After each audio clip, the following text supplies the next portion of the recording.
For more on this, Shaina Low joins me from Amman. She is a communications advisor at the Norwegian Refugee Council. Shaina, thank you so much for your time and for appearing in the program. Firstly, do you know why these 300,000 tents are stuck at the border?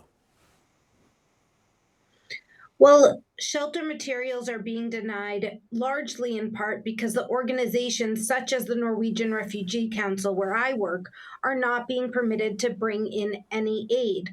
There are at least 8 organizations, including NRC, that have received rejections to bring in shelter materials, not even because those materials are not approved. They actually are pre-approved, but it's in fact because the Israeli authorities are telling us that we are, quote, not authorized to bring in aid at this time.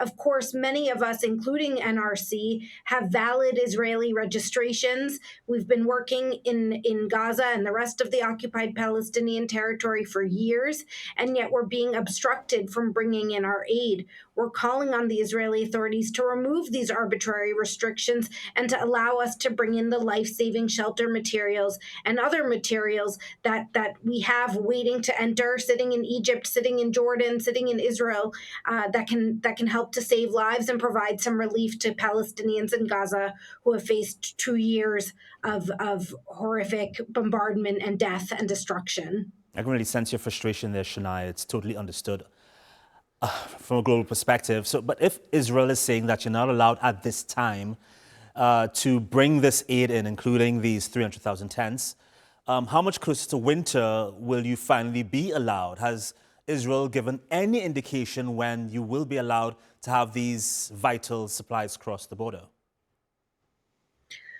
We haven't gotten any information, and Israel has been undergoing a new registration process. We have applied for registration but have not gotten an answer, for re-registration but have not gotten an answer. Our registration from before continues to be valid. So really, there's no reason other than obstruction and causing additional suffering that these materials should not be allowed in. We continue, as I said, to put pressure on Israel and to call on donors and other governments to continue to put pressure to allow our organizations to operate and respond in full.